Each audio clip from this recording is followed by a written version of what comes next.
Hello students, this is the second part of our chapter number 2, Migration and Census of India. Migration का जो census के according क्या relation है, तो यहाँ पे given है census data contain information about migration also. तो हमारा सेंसस डाटा है, सेंसस डाटा के अकॉर्डिंग क्या है कि हम पॉपुलेशन की काउंटिंग करते हैं कि कौन से एरिया में, कौन से डिस्ट्रिक्ट में या कौन से स्टेट की पॉपुलेशन कितनी है, ओवरऑल कंट्री की कितनी है।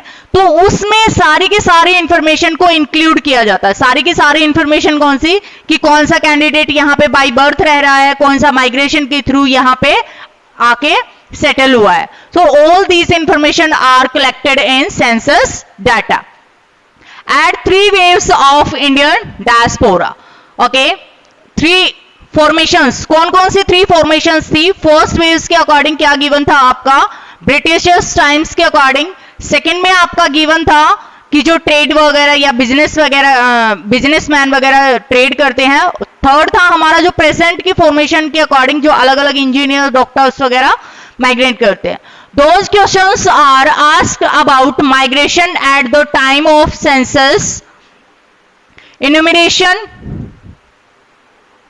are following. कौन कौन से जो questions हैं वो आपसे पूछे जाते हैं। Is the person born in this village or town?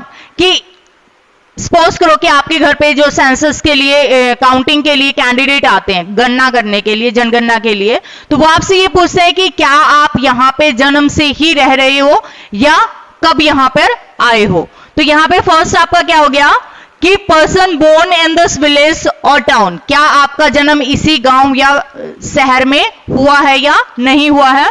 If no, next information is taken on rural and urban status of the place of birth. Next information हमारी क्या होगी, अगर सिंपल हमने बोला कि yes this is our birth place, then our question is complete. अगर हम बोलते हैं no this is not our birth place, तो सेकंड हमारा क्वेश्चन क्या आएगा, what is the birth place, कि आपका बर्थ प्लेस कौन सा है। बर्थ प्लेस का सपोज करो कि हमने बोला कि ए, ये हमारा बर्थ प्लेस है, then we have to tell about the district, then state, then country. It means हमें यह पता चलता है कि जो माइग्रेशन होके कैंडिडेट यहाँ पे आया है तो विद इन कंट्री है या इंटरनेशनल लेवल पे या किसी दूसरी कंट्रीज के अकॉर्डिंग आया है, उसी स्टेट का है या किसी दूसरी स्टेट से आके वहां पे सेटल हुआ है, या जस्ट विलेजेस डिस्ट्रिक्ट बेसिस पे ही माइग्रेशन उसने किया है। So all these informations are counted in census time. Has the person came to this village or town from elsewhere? या फिर वो कैंडिडेट इस टाउन में किसी दूसरी जगह से यहाँ पे आके सेटल हुआ है। If yes, next information asked about the status of previous place of residence, name of district, state and outside India than name of the country. तो यानी कि ये सेंसस के अकॉर्डिंग डाटा क्या किस तरीके से किया जाता है। फर्स्टली जो हमारा क्वेश्चन होता है रिलेटेड टू बर्थ प्लेस, ठीक है, कि ये प्लेस आपका बर्थ प्लेस है या नहीं है। अगर है देन ओके, अगर नहीं है देन उसके बाद क्या होगा कि आपका बर्थ प्लेस कहाँ है, डिस्ट्रिक्ट कहाँ है, कौन सी स्टेट से बिलोंग करते हो, कौन सी कंट्री से बिलोंग करते हो, इसी कंट्री से हो या किसी दूसरी कंट्री के according. Migration is enumerated on 2 basis, यानी कि जो हमारी जनगणना है वो कितने बेसिस पे की जाती है, माइग्रेशन की जनगणना 2 बेसिस पे। फर्स्ट है place of birth, if the place of birth is differ from the place of enumeration, यानी कि जहां पे वो रहता है उसको क्या बोलेंगे, this is known as life time migration. अगर बर्थ प्लेस किसी भी कैंडिडेट का बर्थ हुआ है दिल्ली में और वो जाके सेटल हो गया मुंबई, तो ये जो माइग्रेशन होगा वो कौन सा होगा, लाइफ टाइम माइग्रेशन। सेकंड है place of residence, if the place of last residence is differ from the place of enumeration, ये इट मीन्स जो हम माइग्रेशन करके, सपोज करो कि हम गांव के पहले इस कॉर्नर पे घर है, उसने किसी भी प्लॉट वगैरह में या किसी दूसरी जगह पे अपना जो घर है वो बना लिया, दूसरी जगह पे सेटल हो गया, तो वो क्या होगा, रेजिडेंशियल माइग्रेशन, यानी कि जस्ट उसने रेजिडेंस का ही माइग्रेशन किया है, अलग दूसरी जगह पे जाके वो सेटल हुआ है। Streams of migration, streams of migration यानी कि जो अलग अलग स्ट्रीम्स हैं, किस किस फॉर्मेशन में माइग्रेशन होता है। फर्स्ट गिवन है हमारे पास इंटरनल एंड सेकंड है international. Internal it means with in the country, migration with in the country, this is called internal migration. International migration, migration out of the country and into the country from other countries. International में या तो हम world level में किसी दूसरी countries में जाके India का कैंडिडेट सेटल होगा, या डिफरेंट कंट्रीज से जो कैंडिडेट आके इंडिया में सेटल होंगे, तो this is called international migration. On the basis of direction of movement, movement के अकॉर्डिंग क्या आएगा, या तो ये हमारा रूरल एरिया है, दिस इज अर्बन, ठीक है, या तो कैंडिडेट रूरल से जाके अर्बन में सेटल होगा, या अर्बन से आके रूरल में सेटल होगा, या तो गांव से जाके शहर में जाएगा, या शहर से गांव में आएगा। उसके बाद रूरल सपोज करो कि कोई फार्मर वगैरह है, या उसकी जो प्राइमरी एक्टिविटीज में इंक्लूड है, तो वो हमेशा माइग्रेशन करना जो चाहेगा वो होगा उसका रूरल टू रूरल, एक गांव से दूसरे गांव में। नेक्स्ट है अर्बन टू अर्बन, कि यहां पे कैंडिडेट एक सिटी से या एक टाउन से दूसरे टाउन में जाके सेटल होना चाहेगा। So these are the 4 streams. Next हमारा क्या हो गया, rural to urban, urban to rural, rural to rural, urban to urban. These are the 4 streams of migration. Okay. Next है इंटरनेशनल माइग्रेशन। इंटरनेशनल माइग्रेशन के according जो data हमारे पास given है 2001 के according, according 2001 census 5 millions plus, it means 5 million से भी ज्यादा, 5 मिलियंस के अकॉर्डिंग क्या आ जाएगा, 50 लाख से ज्यादा लोगों ने migrated to India from other countries. 50 lakh से भी ज्यादा कैंडिडेट भारत में आके सेटल हुए हैं, कहां से, from different countries of the world. Out of these 96% came from the neighbouring countries. इसमें से जो 50 लाख में से जो 96% है, या मोस्ट ऑफ हम बोल सकते हैं, most of migrants come from the neighbouring countries. Question के फॉर्मेशन में अब आपका क्या हो गया कि जो नेबरिंग कंट्री से 96 आपको एग्जैक्ट ना भी याद हो, अगर आएगा कि most of migration in India from where, कहां से होगा, देन फ्रॉम नेबरिंग कंट्रीज, यानी कि जो डेवलप्ड कंट्रीज है वहां से तो यहां पे आने के जो चांसेस होंगे वो क्या होंगे, कम होंगे, लेकिन नेबरिंग कंट्रीज से यहां पे माइग्रेशन करने के काफी सारे रीजन हो सकते हैं।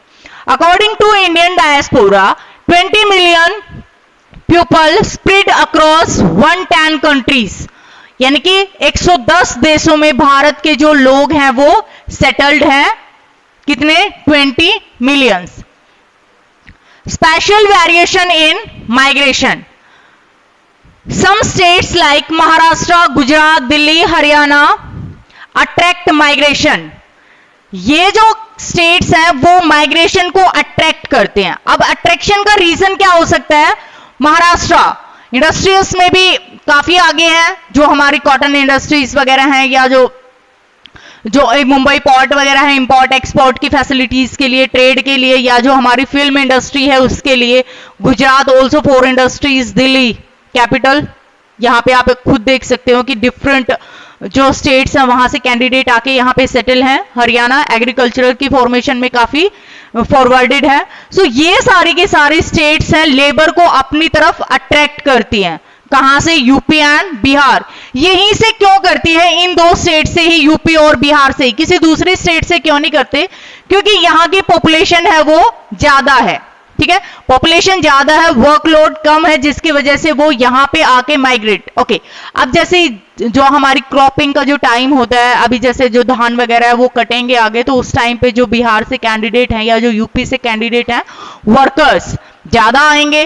ठीक है, इट मीन्स क्या होगा कि उनको पता है कि इस टाइम पे वहां पे वर्कलोड ज्यादा है और हमें काम मिलेगा, जिसकी वजह से वो यहाँ पे आके माइग्रेट करते हैं।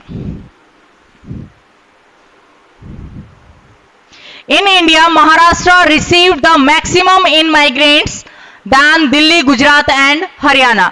भारत में सबसे ज्यादा जो माइग्रेंट्स है वो कौन रिसीव करता है, यानी कि सबसे ज्यादा माइग्रेशन, इन माइग्रेशन कहां होता है? महाराष्ट्र में।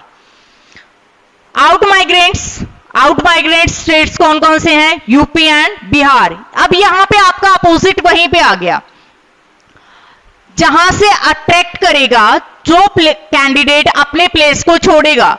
अब अट्रैक्ट करता है यूपी और बिहार से, तो these are the centre of out migration. वो आउट माइग्रेशन करेगा क्योंकि वहां से जो वर्कर्स हैं वो दूसरे प्लेसेस पे जाके सेटल हो रहे हैं।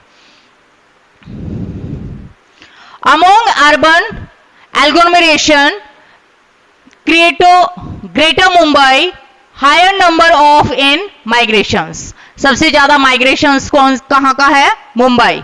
फिर वही आ गया आपका कि जो स्टेट है कौन सा आएगा? महाराष्ट्र। एंड द सिटी के अकॉर्डिंग अगर देखा जाए तो this is Mumbai. Causes of migration, there are different causes of migration, कि जिसकी वजह से जो कैंडिडेट है, पीपल है, जो हमारी पॉपुलेशन है वो एक जगह से दूसरी जगह पे माइग्रेशन करती है या वो मूव करती है। So these causes you have to define in your notebook. This is your homework. First क्या, just discuss हम यहाँ क्लास में करेंगे, बस you have to write yourself in details.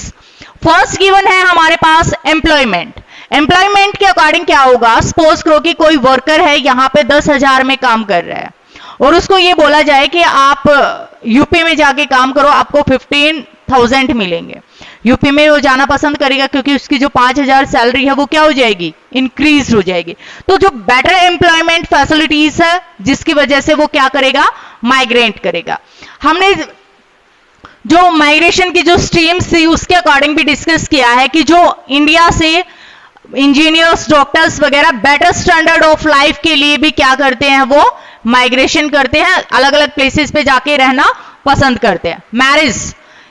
Marriage is also one of the factor those effect the migration. Migration को किस तरीके से इफेक्ट करता है? शादी के बाद जब लड़की अपने घर को छोड़ के लड़के के घर पे सेटल होती है, इट मीन्स अपने बर्थ प्लेस से दूसरे जगह पे जाएगी। This is called permanent settlement. This is one of the example of permanent settlement, यानी कि वो परमानेंटली जाके सेटल हो जाते हैं। दिस इज कॉल्ड, यानी कि वो बर्थ प्लेस से क्या होती है? दूसरे जगह पे जाएगी ना। तो this is example of permanent migration. Education and health facilities, education and health facilities. अब आप घर से माइग्रेशन करके स्कूल जाते हो या आपके जो पापा हैं या कोई भी फैमिली में बड़े हैं, अगर आपको कोई भी प्रॉब्लम होती है तो डॉक्टर के पास लेके जाएंगे, तो वो भी एक तरीके का क्या होगा? माइग्रेशन ही होता है। This is called seasonal migration, क्योंकि ये तो होता नहीं कि हम ट्रीटमेंट के लिए जाएंगे और वहीं पे जाके सेटल हो जाएंगे। नो, वो हमारी रिकवरी के ऊपर डिपेंड करता है कि हमें वहां पे 1 घंटे तक जाना है या 2 घंटे तक जाना, 1 डेज के लिए जाना, 2 डेज के लिए जाना, 1 वीक के लिए जाना है। ठीक है, तो जैसी जो बीमारी होगी उसी के ट्रीटमेंट के अकॉर्डिंग जो इंप्रूवमेंट होगा हेल्थ में, उसी के अकॉर्डिंग हम माइग्रेशन करते हैं।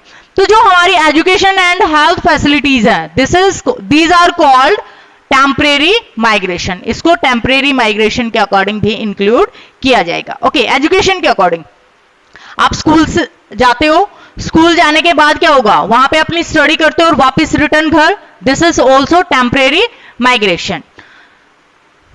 इसके अलावा अगर आप किसी हायर स्टडीज के लिए किसी दूसरी कंट्रीज में या दूसरे स्टेट में जाके स्टडी करते हो तो वहां पे भी क्या होगा? This is also seasonal migration. Lack of security, suppose करो कि कोई कैंडिडेट कहीं रहता है, उसको प्रॉब्लम लग रही है कि मुझे यहाँ पे सेफ नहीं लग रहा, तो उसकी वजह से भी वो भी उस प्लेस को जाके छोड़ के किसी दूसरे प्लेसेस पे जाके रहना पसंद करता है। तो लैक ऑफ सिक्योरिटी के अकॉर्डिंग कहां होगा? बॉर्डर कंट्रीज में। बॉर्डर कंट्रीज के अकॉर्डिंग क्या आ जाएगा? बॉर्डर लाइन के आसपास जो एरियाज है वहां पे कि जो वार की सिचुएशन है, वार की सिचुएशन होगी, उनकी लाइफ क्या होगी? डेंजर में होगी। तो वो अपने आप को सेव करने के लिए, प्रोटेक्ट करने के लिए उस प्लेस को छोड़ के दूसरी प्लेस में जाके रहना पसंद करते हैं। तो this is also lack of security के according. In search of better living conditions in town. Better living conditions के लिए, यानी कि अब यहां पे जो प्राइमरी एक्टिविटीज और सेकेंडरी एक्टिविटीज के अकॉर्डिंग हम डिफाइन करेंगे। गांव में जो कैंडिडेट रहते हैं, they are engaged in most of people, not all, most of are included in primary activities, but in towns most of people are included in secondary and tertiary activities. So they think कि उनका जो life standard है वो improve होगा, जिसकी वजह से वो क्या करेंगे? माइग्रेशन करते हैं। नेक्स्ट है हमारे पास source of entertainment. Source of entertainment के अकॉर्डिंग भी क्या होगा कि जो मॉल्स वगैरह हैं या जो हमारे सिनेमाज वगैरह हैं, उनके लिए भी जो मार्केट्स वगैरह हैं बड़ी हैं, किसकी है? सिटीज की। तो वहां पे लोग मूव करना पसंद करते हैं। This is also one of the reason of migration. Next है हमारे पास पॉवर्टी, गरीबी। गरीबी भी माइग्रेशन को काफी हद तक इफेक्ट करती है। अब हमने एग्जांपल लिया था कि इन माइग्रेशन के जो एरियाज हैं या आउट माइग्रेशन के जो एरियाज हैं। अब यहां पे हरियाणा, पंजाब वगैरह की जो कैंडिडेट्स है, पॉवर्टी लाइन है यहां पे काफी, यानी कि पॉवर्टी के जो कैंडिडेट हैं वो काफी कम है। पॉवर्टी लाइन से जो नीचे पॉपुलेशन है काफी कम है। So there is no need to move. लेकिन जो बिहार या जो यूपी वाले एरियाज है, पॉपुलेशन ज्यादा होने के कारण जो पॉवर्टी लाइन के नीचे जो पॉपुलेशन है वो ज्यादा लाइज करती है, इसीलिए वो फूड के लिए या अपनी लाइफ के लिए वो क्या करते हैं? मूव करते हैं। So this is also one of the reason of migration. So all these factors you have to describe in your notebook. This is your homework. Next given है push factors. Push factor क्या होगा? किसी भी चीज को धकेलना, धकेलेंगे यानी कि उसको वहां से हटाना। तो कौन सी ऐसी सिचुएशन होती है जिससे परेशान होकर कैंडिडेट वहां से मूव करना स्टार्ट करता है? कोई ना कोई प्रॉब्लम होगी तभी तो वो वहां से जाएगा। अगर गांव में एजुकेशन की फैसिलिटीज अच्छी नहीं है तो वो क्या होगा? वो एक पुश फैक्टर की तरह काम करेगा। इट मींस कमी है उस चीज में। जो हमारी एजुकेशन सिस्टम है उस एरिया में अगर कमी है, ये एरिया हमने चूज किया,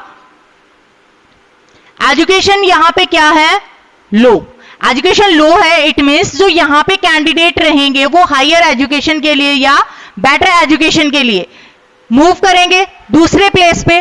सो ये यहां पे जो लो एजुकेशन वाला फैक्टर है वो किसकी तरह काम करेगा? पुश फैक्टर के अकॉर्डिंग। यानी कि ये कहीं ना कहीं लोगों को प्रेशराइज कर रहा है या उनको इफेक्ट डाल रहा है उनके ऊपर कि वो यहां से मूव करें। When people do not find means of livelihood in the villages, they move towards town. यहां पे गिवन है कि विलेजेस में अगर उनको अच्छी फैसिलिटीज वगैरह नहीं मिलती लाइवलीहुड के लिए, तो वो क्या करते हैं? मूव करते हैं टाउन्स की तरफ। Rural resources of land were not able to sustain any longer, so they are just pushed out to big cities. यानी कि जो उनकी जो लैंड वगैरह है, उनकी जो फैसिलिटीज है अच्छे से प्रोवाइड नहीं हो पाती या वो सेटिस्फाई नहीं होते, दैट्स वाई वो क्या करते हैं? बड़ी सिटीज की तरफ मूव करते हैं, माइग्रेट करते हैं। नेचुरल डिजास्टर्स, नेचुरल डिजास्टर, अब जो फ्लड वगैरह है, ड्रॉथ वगैरह है, सूखा, सुनामी वगैरह या वार्स वगैरह की जो सिचुएशन है वो भी क्या करती हैं? पुश फैक्टर की तरफ काम करती हैं। हमने एग्जांपल लिया था कि जो बॉर्डर एरियाज है, बॉर्डर एरियाज में जब वहां पे वार होगा तो वो एरिया क्या करेगा? लोग वहां पे लैक ऑफ सिक्योरिटी के अकॉर्डिंग वहां से क्या करेंगे? मूव करेंगे। लेकिन जो सिक्योरिटी का भी रीजन हो गया, प्लस नेक्स्ट क्या हो गया? डिजास्टर, कि कौन अपनी लाइफ को डेंजर में जानेगा। ओके, अब बेस्ट एग्जांपल आप करंट के अकॉर्डिंग ले सकते हो, कोरोना या कोविड-19 के अकॉर्डिंग। जो कोविड-19 एक ऐसा फैक्टर है जो भी किसमें आ गया? डिजास्टर के अकॉर्डिंग। ठीक है, एक महामारी है जिसकी वजह से जो माइग्रेशन है काफी हद तक इफेक्ट हुआ है कि लोगों ने इधर उधर आना जाना बंद कर दिया, या जो फंक्शंस वगैरह वो भी स्टॉपेज की फॉर्मेशन में है। तो दिस इज ऑल्सो क्या करेगा, इफेक्ट करता है किस चीज को, माइग्रेशन को। लेकिन ये जो सिचुएशन है ये आपका पुल या पुश फैक्टर में काम ना करके ये माइग्रेशन को इफेक्ट करता है, डिजीज वगैरह जो हो जाएंगे। ठीक है, नेक्स्ट है पुल फैक्टर। इट मींस अपनी तरफ अट्रैक्ट करना।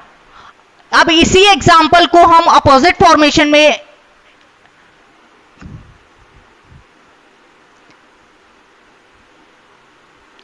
जो एजुकेशन फैसिलिटीज है वो यहां पे क्या है, हाई है। अगर यहां पे एजुकेशन फैसिलिटीज हाई है तो डिफरेंट अलग अलग एरियाज से लोग यहां पे आना क्या करेंगे, पसंद करेंगे, और यहां पे क्या करेंगे, माइग्रेशन करेंगे। तो यहां की पॉपुलेशन क्या हो जाएगी, इंक्रीज हो जाएगी। So this is called pull factor. It means ये अपनी तरफ अट्रैक्ट करता है। महाराष्ट्र, गुजरात, हरियाणा, पंजाब, यहां पे वर्कर्स आते हैं कहां से, यूपी एंड बिहार से। So these area are also pull factor. इनके पास पुल फैक्टर है, इट मींस ये पॉपुलेशन को अपनी तरफ अट्रैक्ट करते हैं।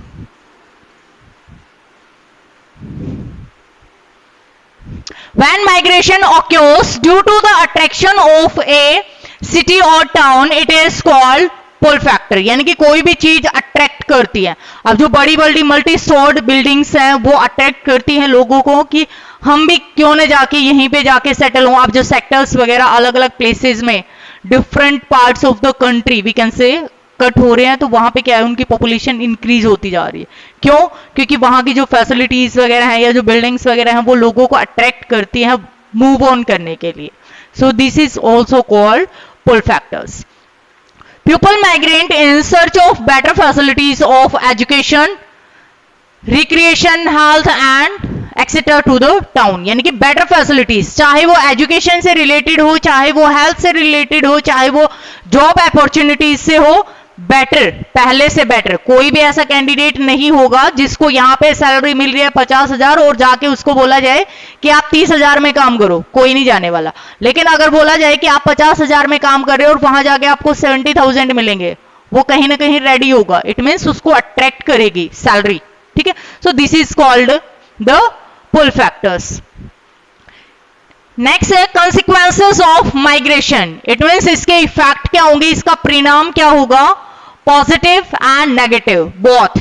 पॉजिटिव एंड नेगेटिव क्या होगा कि जो माइग्रेशन है कहीं ना कहीं क्या होगा, अगर जो वर्कलोड है पॉपुलेशन एरियाज के अकॉर्डिंग, जो सिटीज में, अब दिल्ली की पॉपुलेशन है, अलग अलग प्लेसेस से जो लोग माइग्रेशन करके यहाँ पे आते हैं, तो यहाँ पे प्रॉब्लम क्या क्रिएट हो रही है, एक तो जो भीड़ भाड़ है, कंजस्टेड एरिया हो गया है, प्लस जो फैसिलिटीज प्रोवाइड की जा रही है वो सबको डिस्ट्रीब्यूटेड नहीं हो पा रही है, and the dirtiness also increased. ठीक है, तो काफी सारे जो प्रॉब्लम्स है वो क्रिएट होते हैं। तो पॉजिटिव नेगेटिव बोथ वे में जो माइग्रेशन है वो इफेक्ट करता है।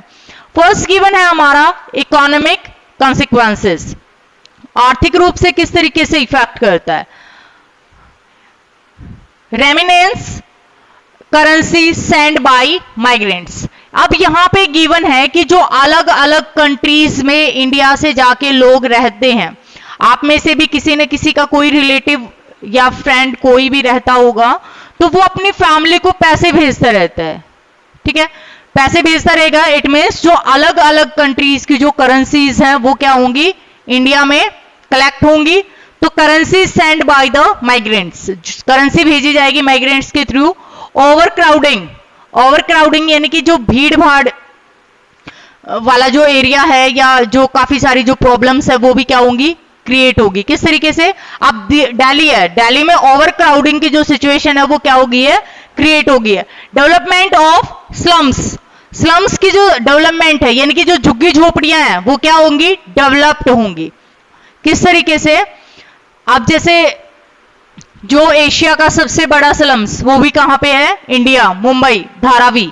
ठीक है, this is the largest slum in Asia. Reason क्या है कि जो मुंबई सबसे बड़ा क्या है, माइग्रेंट्स को अट्रैक्ट करता है अपनी तरफ, सबसे ज्यादा माइग्रेशन वहीं पे होता है। कैंडिडेट वहां जाते हैं, अगर उनको फैसिलिटीज वगैरह नहीं मिलती तो वो कहीं भी अपनी झुग्गी झोपड़ी बना के अपने आप को सेटल करता है। आपने देखा भी होगा कि दिल्ली में जब हम जाते हैं तो जो रोड के साइड पे फुटपाथ वगैरह पे काफी सारे कैंडिडेट ऐसे ही अपनी लाइफ सेटल किए हुए हैं, थोड़ा सा टेंट वगैरह या झोपड़ी वगैरह बना के ऐसे ही रहते हैं। तो इससे क्या होगा, ओवर क्राउडेडनेस एंड स्लम्स भी क्या होंगे, डेवलप्ड होंगे। नेक्स्ट गिवन है हमारे पास डेमोग्राफिक कंसिक्वेंसेस, यानी कि जनसांख्यिकी परिणाम क्या होंगे। It is the study of a population based on factors like age, races and sex. जो डेमोग्राफिक है इसमें हम किस चीज की स्टडी करते हैं, एज के बेसिस पे एंड जातिवाद के अकॉर्डिंग कि कौन सा किस जाति से बिलोंग करता है। All these are included in this. And redistribution of population, जिसकी वजह से क्या होगा, रीडिस्ट्रीब्यूशन के अकॉर्डिंग क्या होगा कि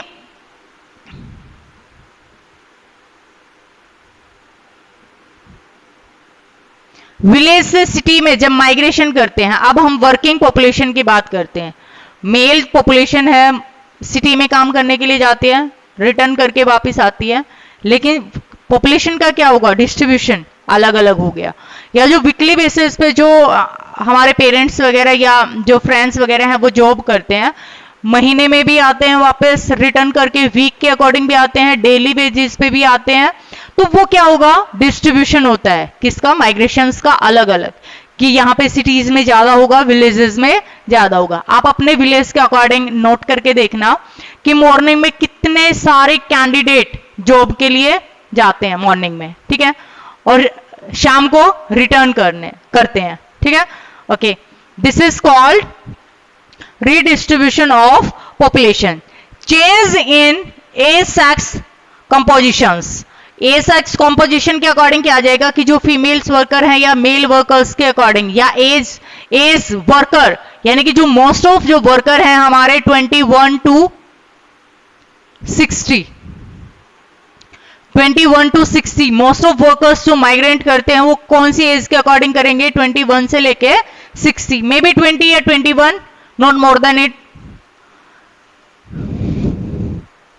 as and skill selective migration, skill selective के अकॉर्डिंग क्या होगा कि कोई भी कारपेंटर वगैरह है या जिसकी जो रिक्रिएशन की जो एक्टिविटीज है वो उनके स्किल के बेसिस पे ही वो माइग्रेट करते हैं। नेक्स्ट है सोशल कंसिक्वेंसेस, सामाजिक जो परिणाम होंगे वो कौन कौन से होंगे।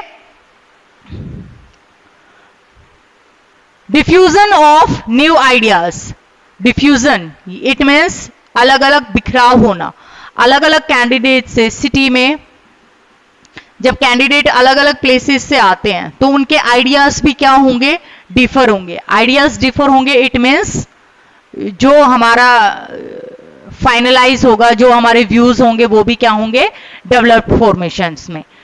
इंटरमिक्सिंग ऑफ कल्चर, इसके अकॉर्डिंग जो कल्चर का है वो भी क्या होता है, intermixing. This is the best example of we can take from Delhi. Delhi से अलग अलग जो प्लेसेस है, यहाँ पे गुजरात के भी कैंडिडेट है, महाराष्ट्र से भी है, वेस्ट बंगाल के भी है, Punjab, Haryana, near by all states, ठीक है, सभी कैंडिडेट यहाँ पे आके रहते हैं। तो यहाँ पे क्या है, सारे के सारे कल्चरों का क्या है, मिक्सर है, सारे के सारे कल्चर्स यहाँ पे हैं।